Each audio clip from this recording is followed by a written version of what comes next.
Hi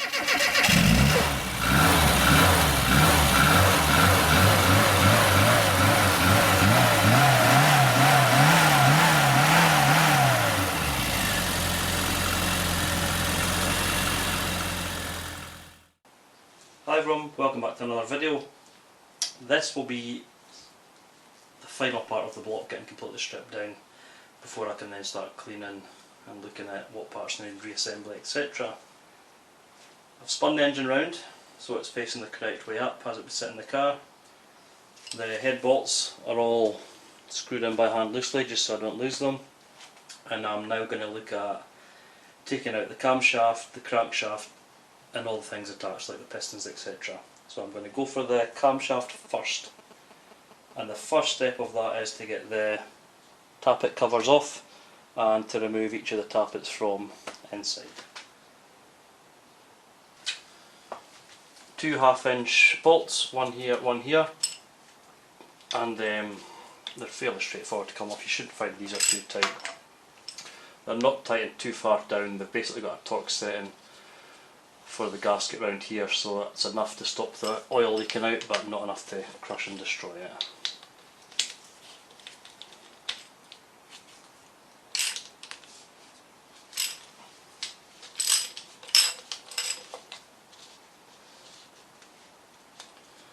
These have been off before so they're fairly loose, but what you might find if they've not been taken off for a number of miles, a number of years, they might need a slight tap with a rubber mallet just to knock the covers loose.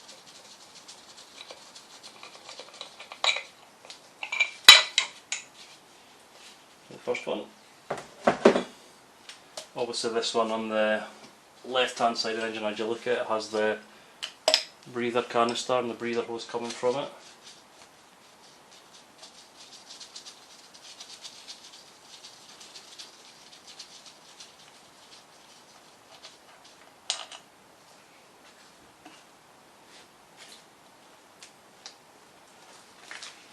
With the 2 covers off, gives you access to the tappets. Let's have a quick look inside at the tappets.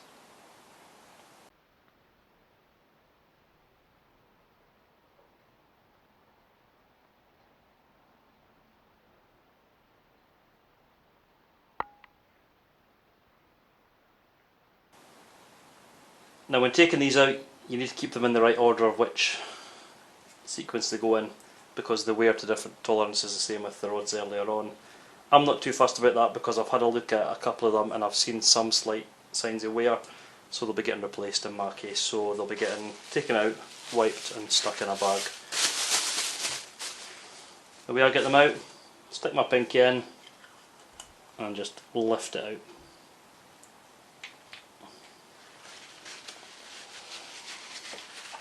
As I'm taking them out, I'll show you the wear.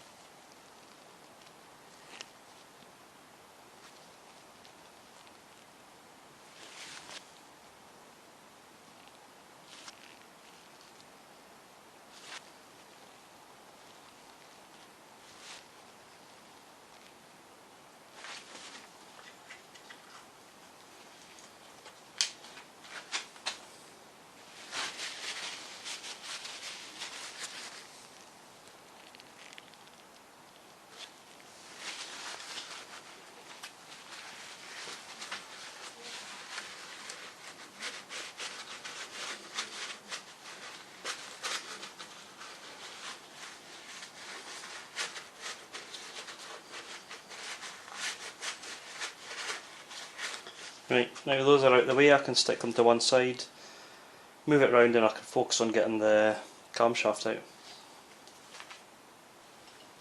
Camshaft retaining plate has 3 7/16 nuts.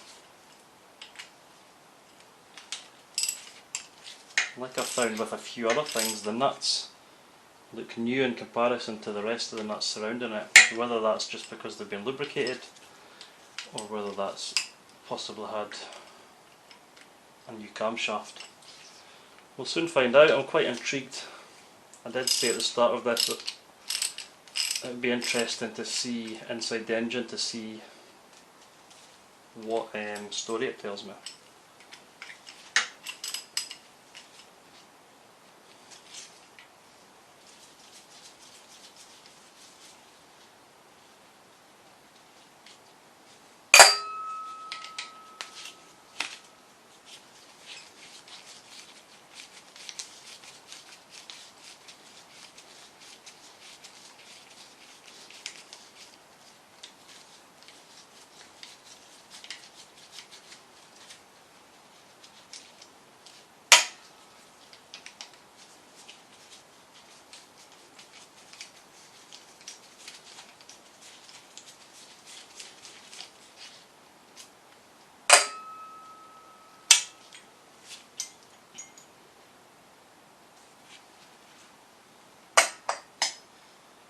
So this needs to be carefully withdrawn, making sure you're not damaging any of the lobes or the bushes on the way out.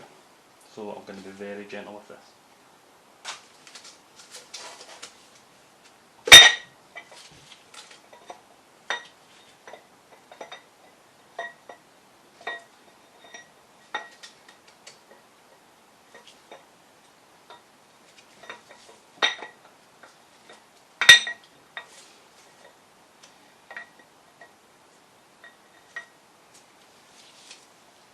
There we go, one camshaft.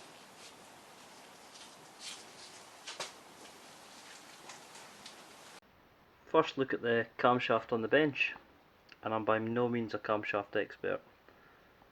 I've cleaned it up with a rag.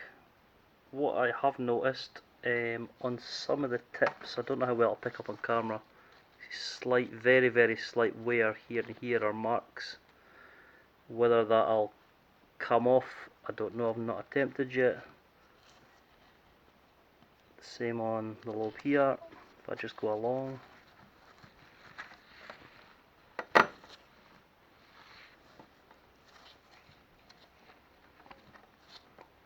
Bit more here, on this bit here. And again, some on here and here. Not great wear, I have to say, just slight wear. But I'm going to put this away at the moment because I don't know what I'll be rebuilding the engine with it, whether it be with this or another standard cam, or if I upgrade. I have to do a bit of research and a bit of thought to put into that before I can decide, but that's quite a bit off yet. So let me know your thoughts on seeing these wear marks here, just from your own experience. Like I say, I'm limited experience and knowledge with camshafts, so I'd be interested to hear your thoughts, and I'm sure some of the other viewers out there will be also interested. Oil pump's coming off next, so one screw, 3 bolts. I shall start with a screw.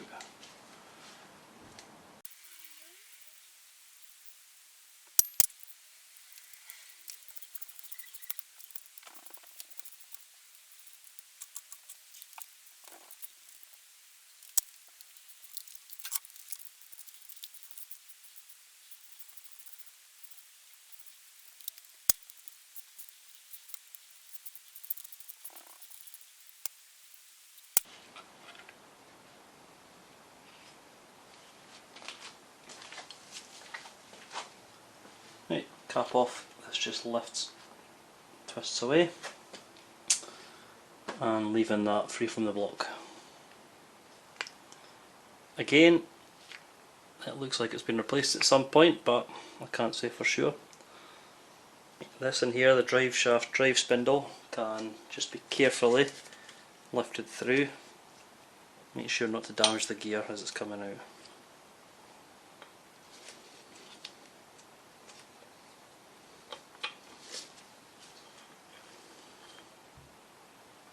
Just give that a little clean up and get it kept somewhere safe. Right, getting the pistons out.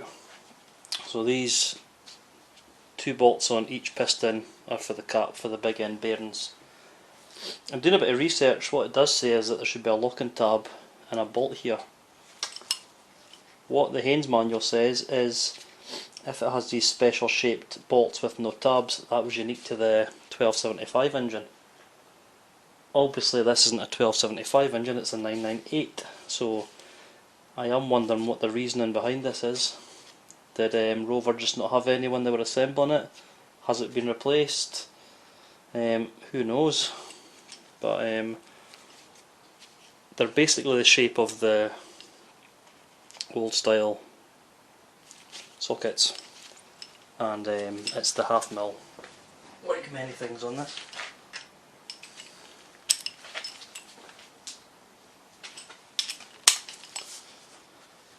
You can obviously move this just to get a better positioning just by moving the crank up and down.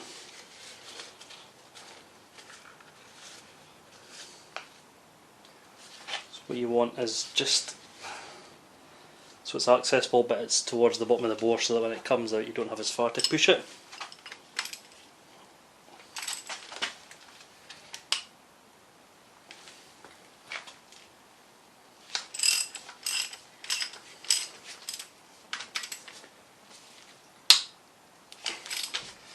These have to all be kept the same way, so when I take these off I'm just going to fasten these back onto the pistons when they're out, so I know that they're off the same way.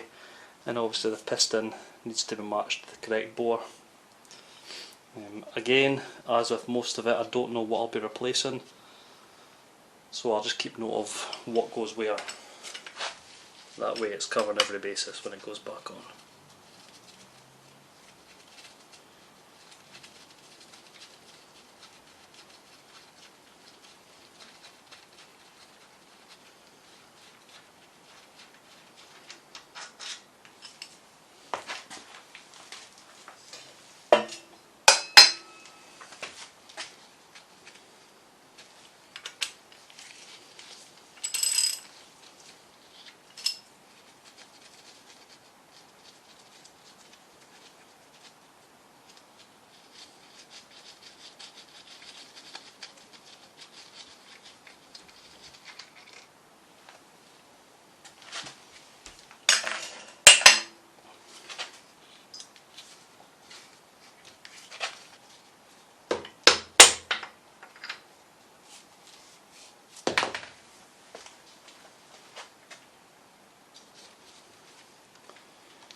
So first look at the bearings will tell us how worn they are.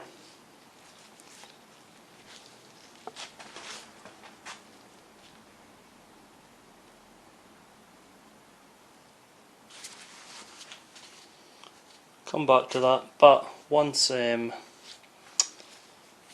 that's been broken free, it's just a case of pushing the piston downwards until it's free and pull it out. And what I will do is, like I said, I'll be keeping these tied in with the pistons in the order they came off.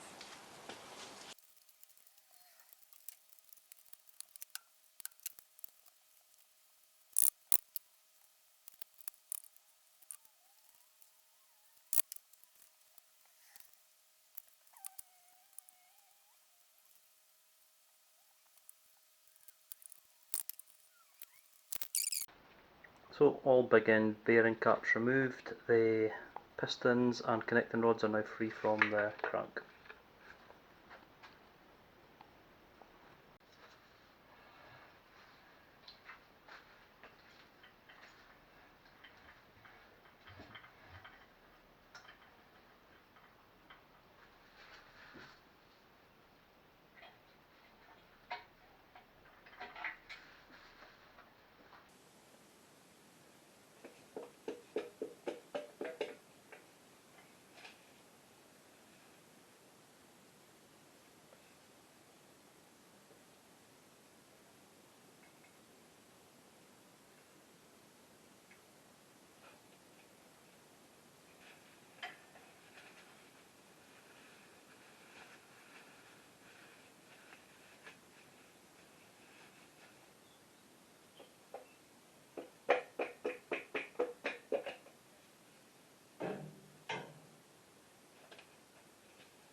Just a note when this comes out,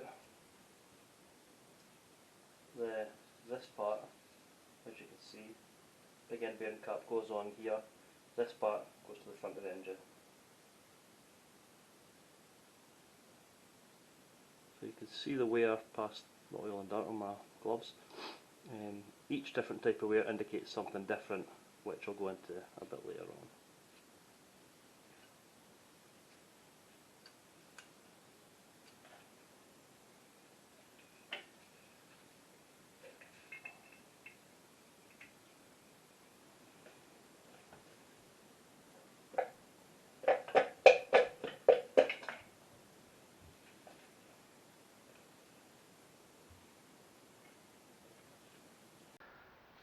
So the pistons are out. We'll get a better look at the bores once I get to the cleaning back of the block in a later video. My focus just now is getting it stripped. Likewise, the pistons all lined up in order, so 1, 2, 3, 4 related to their corresponding cylinder number. And again, we'll get a look at the wear, get them cleaned up at a later date, but my focus just now is getting the rest of this stripped, and we're really close to the end now. The last thing to come off is the crankshaft.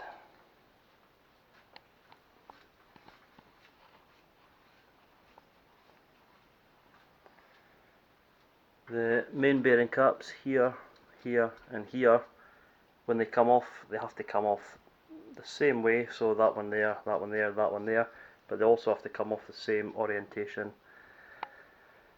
Again, it depends on how they're going back on, what bearings getting fitted, thrust washers, etc, etc.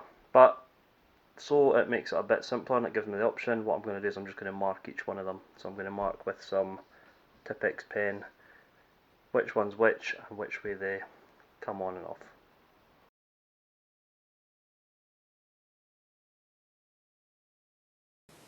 The 6 bolts for the main bearing caps, 2, 4, 6 are 5/8. So I'm going to go ahead and undo them first. And they're tight, so the breaker bar,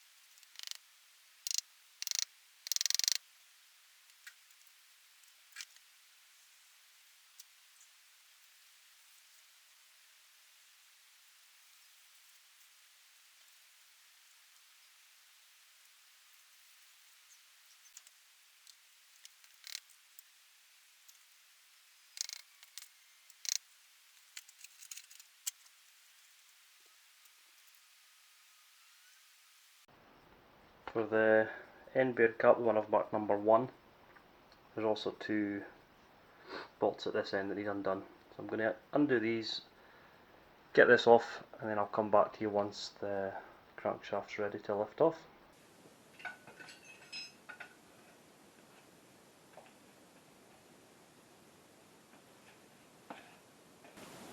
And that is the crankshaft out. It would have been easier taking this end plate off. I've kept that in place just now because I want to keep that there. The thrust washers in the middle, one's worn out already, are going to be renewed. Everything that I can renew, to be honest, I will be renewing, so bearings, everything. I want this engine to last many, many more years. The thrust washers and main end bearings have all now been removed. I've not cleaned this up, this will be getting done, just not now and not on this video. But except for the end plate here, the engine is now fully stripped. Let's have a look from the top as well. So that is from the bottom and from the top.